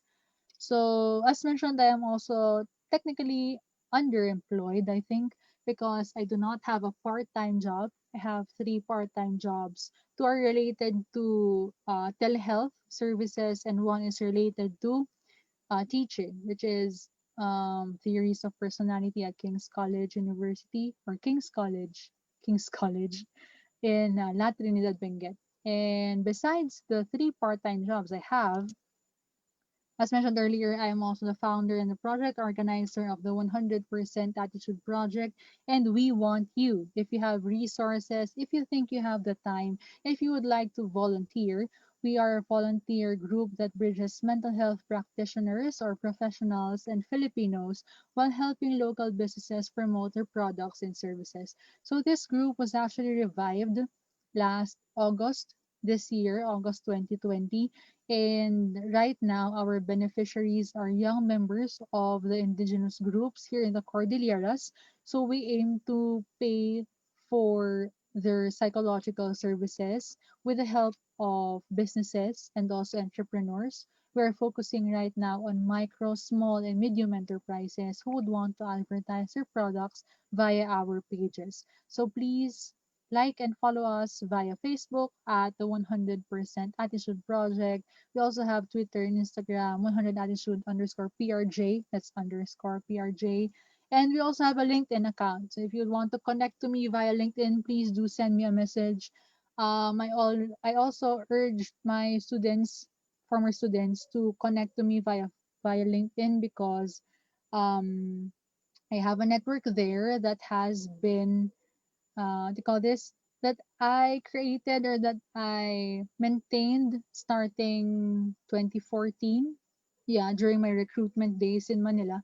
And so if you're looking for a job, I might have connections that might offer you or that might provide you opportunities for job or for work. So I currently have around 8,000 people in my network in LinkedIn. So feel free to connect to me if ever.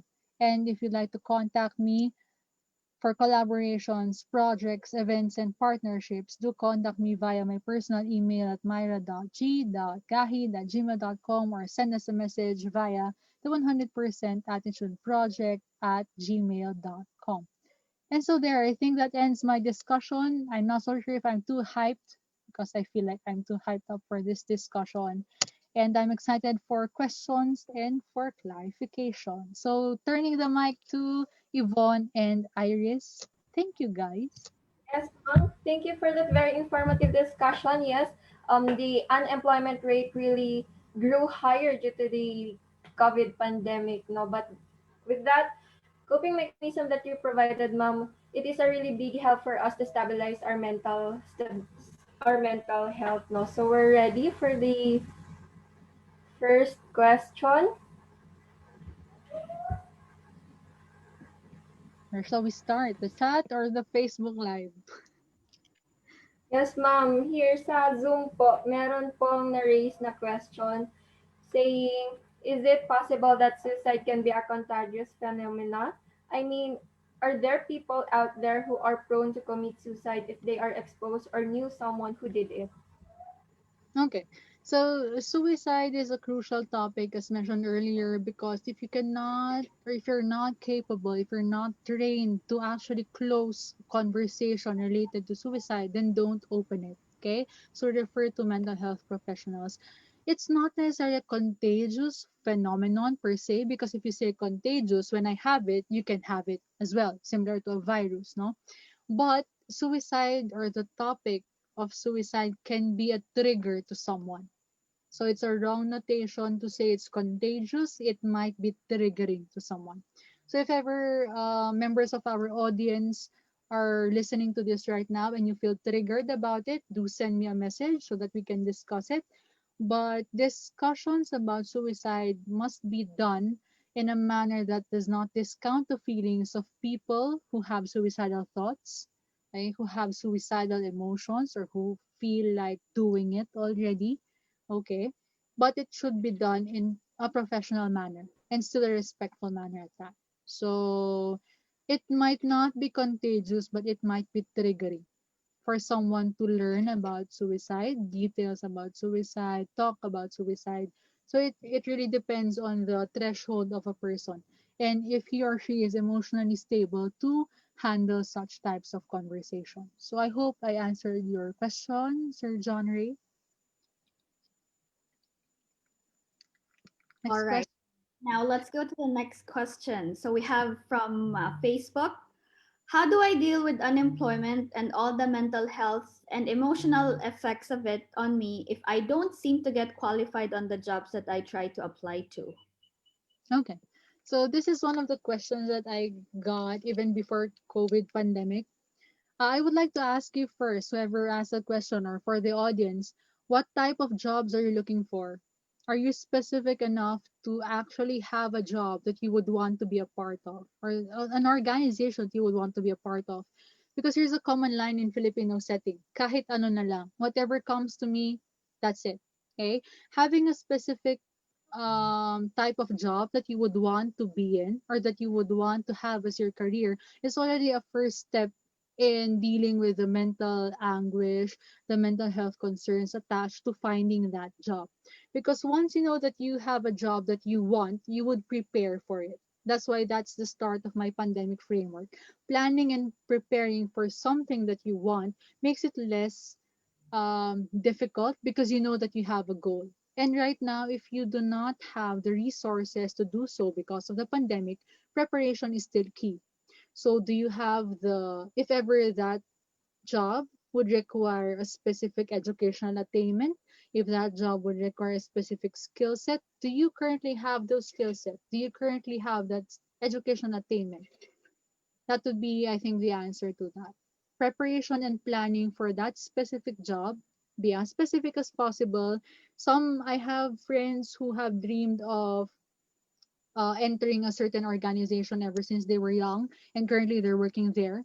It's because of that specificity in dream or in goal that they are where they are today. So preparation and planning is still key because when you say that you want to have a job, period, any job would come in. But if you want to be a psychologist, if you want to be a clinical psychologist, if you want to be an industrial psychologist, you become more specific. Then eventually you would attract that kind of energy into your life by also preparing for that. I hope I answered that question. So thank you, Iris. Hopefully. And then we have another one from Zoom. Huh. So Yeah, how do we handle the stress or fear of never being able to be accepted in jobs due to lack of experience, credentials, and competency, especially for the breadwinners of the eldest in the family? I think Yeah. that's kind of like in line with the last question that I asked. Okay. So how do you deal with the stress and the pressure? If it was in an ideal setting, this is the response I gave to my former students because they asked the same question as well. If you cannot find a job, create one. It might seem like a challenge, you know, it might seem like a challenge for anybody, but that's the pull of industrial or the fourth industrial revolution. You cannot really rely on, yeah, I mean, you cannot just rely on one avenue and in one stream of opportunity to come. Okay, as mentioned in your first, what do you call this? Your first slide before we started. What was your quote? Work hard, dream big, and worry less. That's So, in right.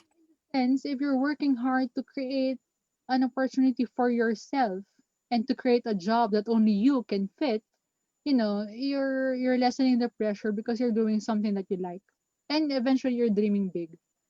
Just to highlight, um, it's impossible. They say that you become a generalist of something, a jack of all trades or the Jill of all trades, and a master of none. But we see people who are in the creative sector, who are directors, as well as writers, as well as poets, as well as actors, musicians. They're doing at least five jobs, but they're only one person. So if you can do that for yourself, to create a job for yourself and not find it as a job technically, then you're enjoying both passion and hard work at the same time. I hope I'm making sense here. But if you do not find an opportunity, I hope you create one for yourself. Nice. So another question here, it's from Zoom again. Yeah. So how do we avoid or lessen toxicity at home? For example, tension due to lack of financial stability or fighting over finances. Mhm. Okay, so I cannot really um put myself into that position of financial stability because I do not know what kind of conversations are we having at home in terms of financial stability. But separating yourself from the issue would be the first step.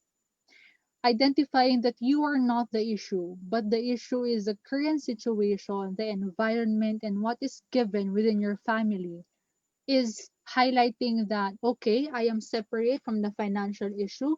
I matter even if there is a financial constraint. Now, what can I do about it? Do I have savings? What can I do with my savings? Can I invest this? Okay. Just a note on investment. Please always invest the money that you're willing to lose. Okay. So this is a tip that I have given my students before. First thing that you do if you have a job or if you have a salary, okay, invest on something that you are, you know, willing to work on, willing to be creative with, whether that be stock market, whether that be, I don't know, insurance, and always have life insurance. Okay, so that's something that's not taught usually in school, but please have life insurance. I'm not a financial advisor, but please have one. So insurance, if you have savings, what do I do with my savings? Can I start a business with this? What are the businesses online that I can do? Giving hints, online businesses are a hit. Food business would never get old because people love food. No, everybody loves food, unless if there's someone who doesn't love food.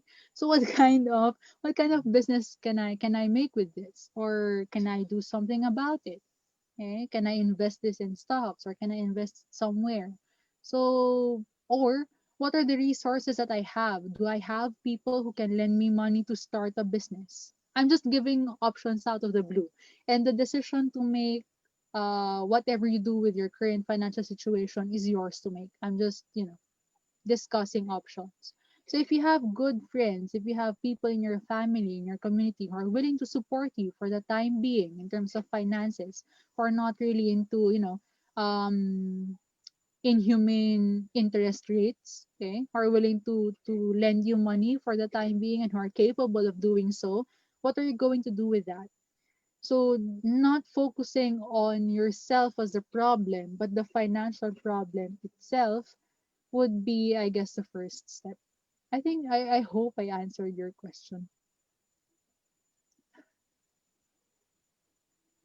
Next question, please. Yes, mom. So, Yeah. raised question again, mom. Not an advice, Yeah. saying that it's been a year since I graduated and I am still unemployed.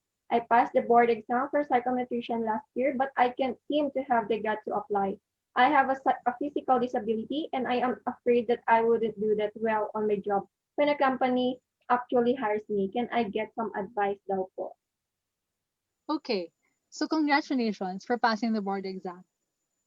Congratulations, even if you think that it's been a year, 1 year in terms of the field of psychology is actually young. So even me, even if I'm like 6 years in the field, I'm still learning about it. So congratulations.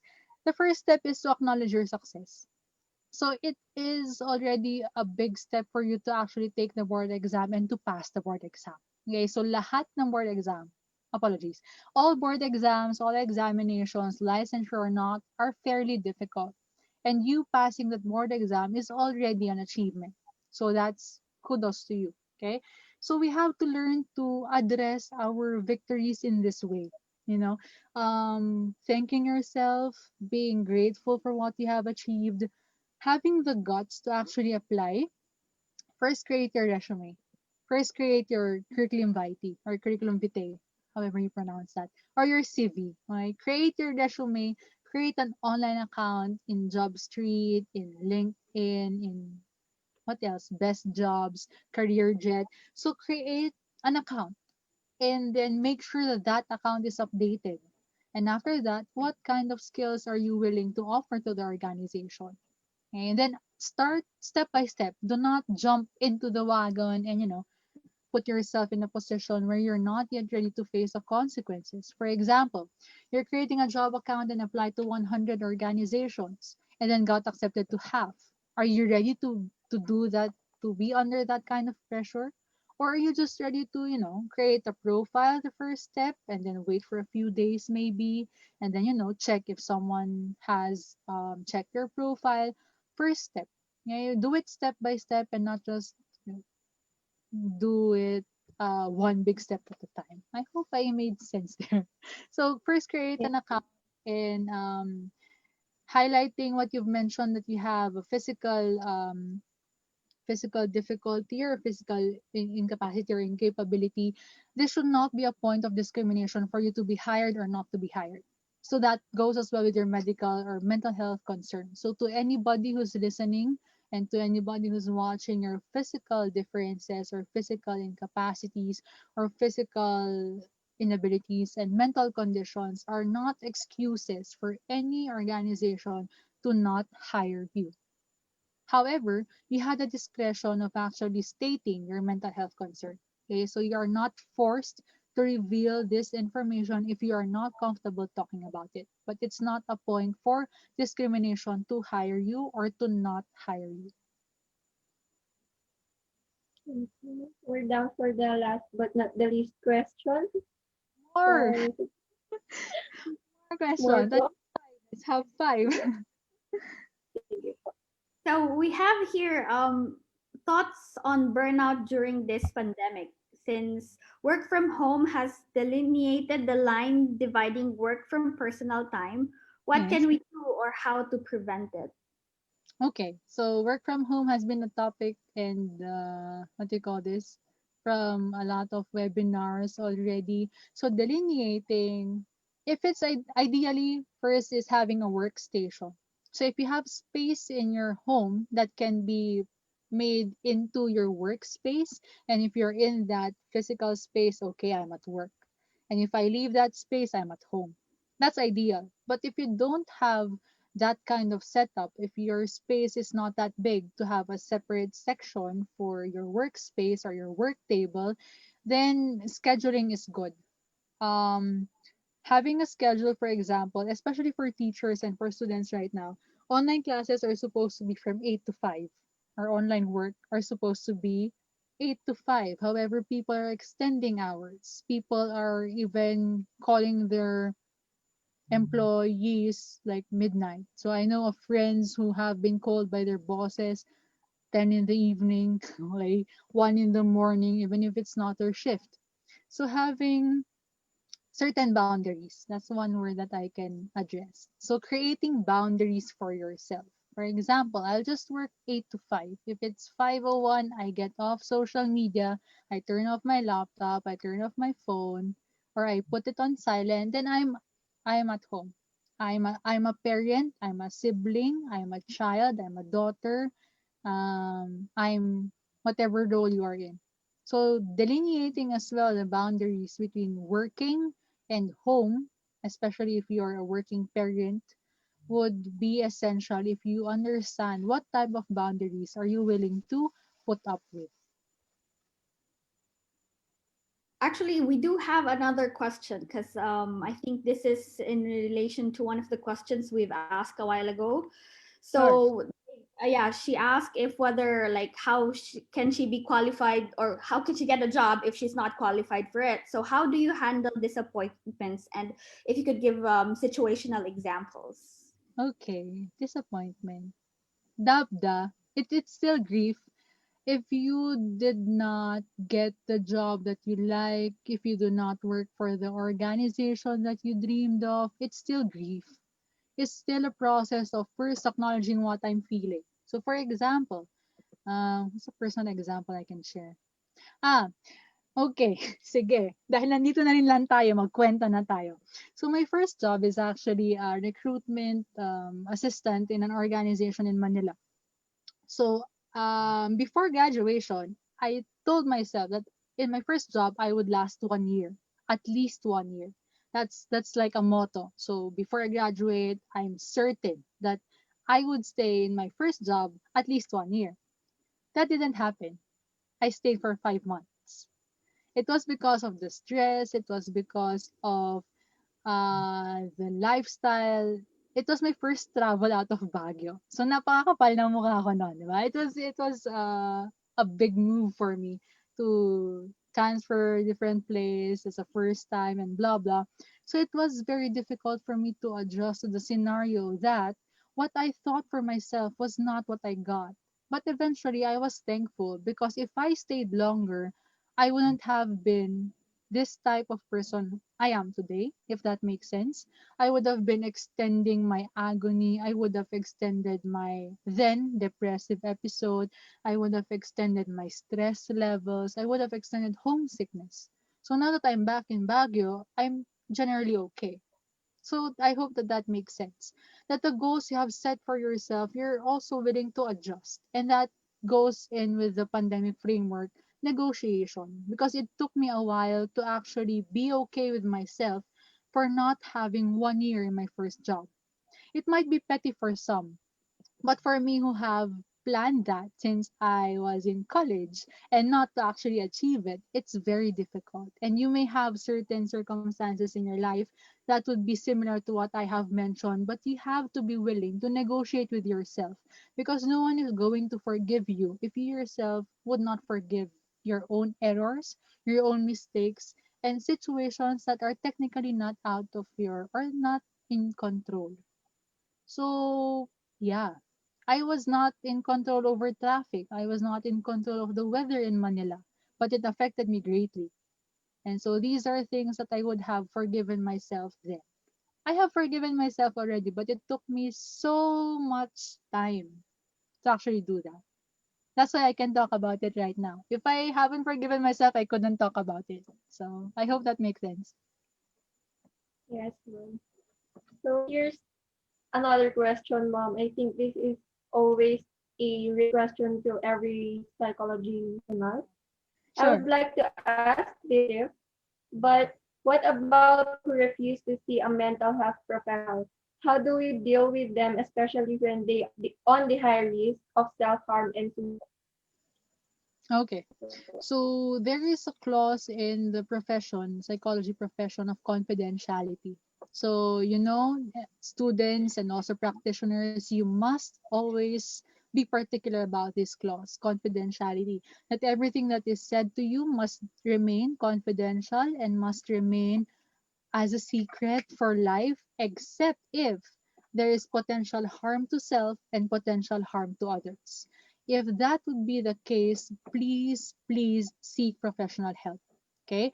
So if you're going to have a person, if we're going to deal with a friend, a family member who is potentially harming himself or herself and may potentially hurt other people, tell it to them directly that I care for you. Okay, you are meaningful to me. You are someone who's important to me, and because of that, I care for your welfare.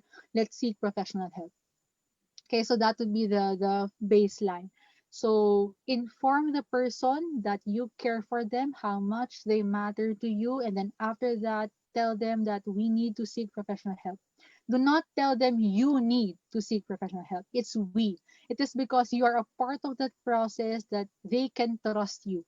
Because people who are on the brink or people who are actually doing self harm are not necessarily that open to cognitive inputs.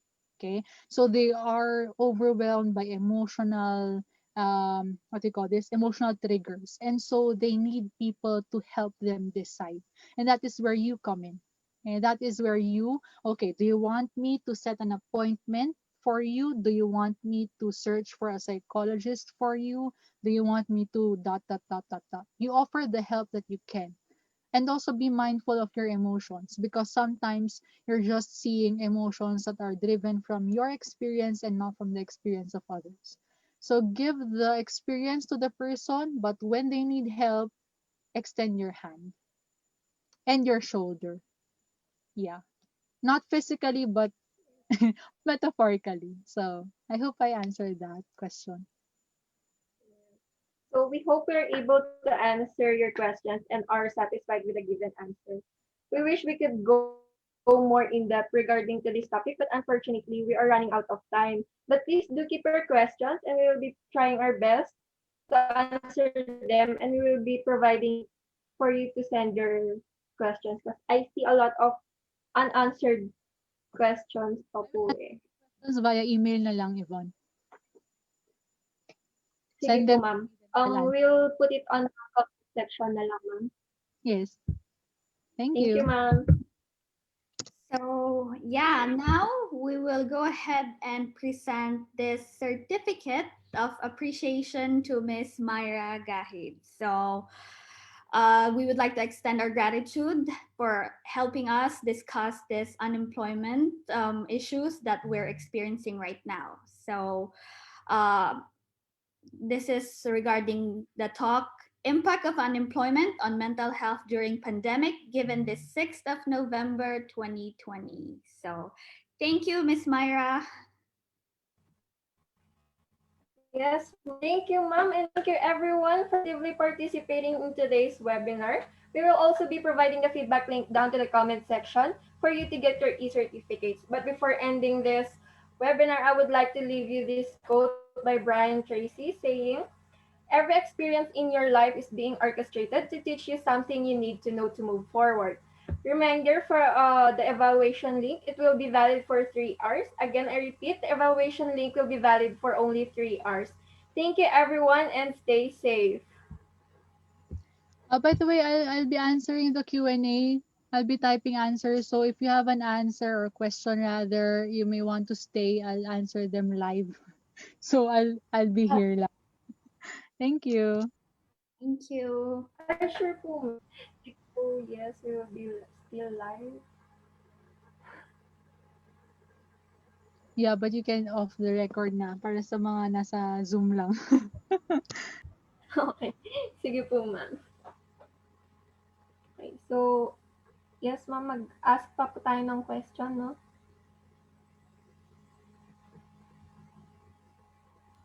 Are you okay to extend? I'm okay to extend naman. Yes naman po, ma'am. We're okay to extend, ma'am. Okay. Let's have 3 questions from Zoom muna. I answered one lang. Sige po, ma'am. Ma'am, ito po from galing sa Zoom. Okay. How do we avoid lessen toxicity at home? For example, tension due to lack of financial stability or fighting over finances. I think I answered that already. Personal Ay, boundaries. sorry. Yeah. Yes po. Okay.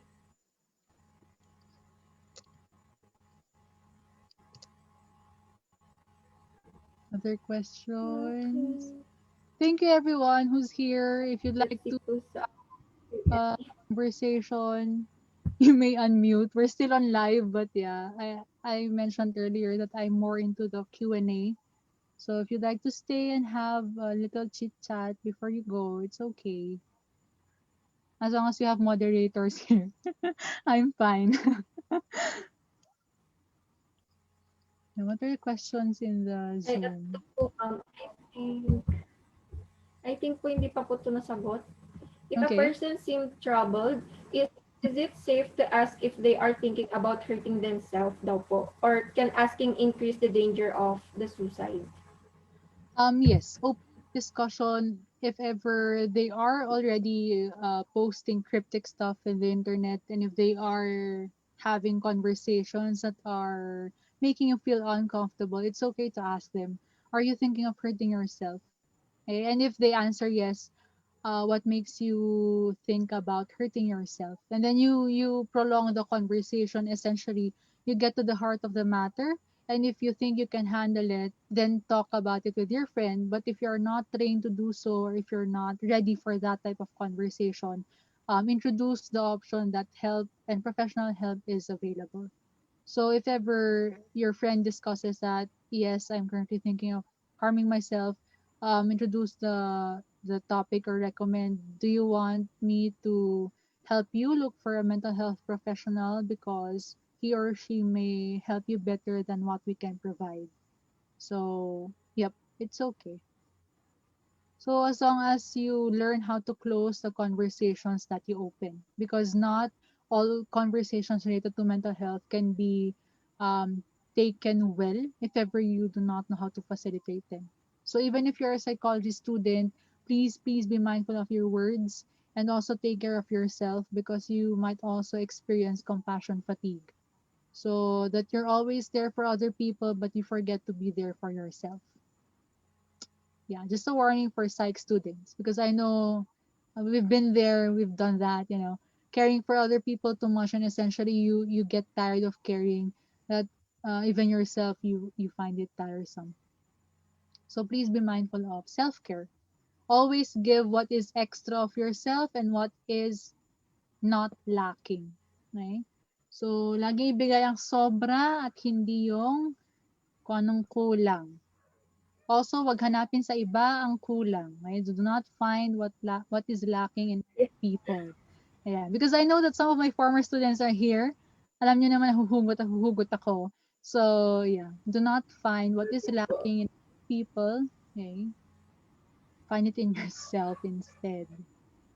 Next question.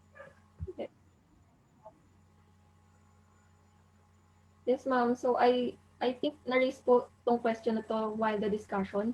Okay? How can we manage the fear of COVID even the person is not affected but has the fear of the disease? Off. The disease daw po, ma'am, Okay. of So the COVID. managing your fear of the COVID would actually still lead to the precaution measures that you are doing. If you know that you're taking care of yourself and you're doing all the things that medical personnel and the World Health Organization has been saying, for example, wearing a face mask, taking care of our hygiene. So doing all these precautionary measures would somehow, hopefully, alleviate the anxiety and the fear, and understanding that if ever I take care of myself, I also take care of other people. So it's not just a self-centered thing. It's also a community-based taking care in a sense. Okay. Yun lang po, ma'am. Yun, I think Uh, all the questions are answered already. you. I didn't expect people from outside the Philippines to be entering the Zoom meeting and also the Facebook Live. So welcome everybody. If ever I have mentioned Filipino terms that you're not familiar with, you might want to ask me that. If ever I forgot to speak in English earlier. So there. Yeah. And would you have any questions? How about you, Iris, Yvonne? Any questions for me? Ano na po, ma'am? Wala. Okay. Thank you, So ma'am. Ma'am. thank you so much. Thank you everybody for your time. Thank you. Po, thank you po. Bye, guys. I have a picture. Ito.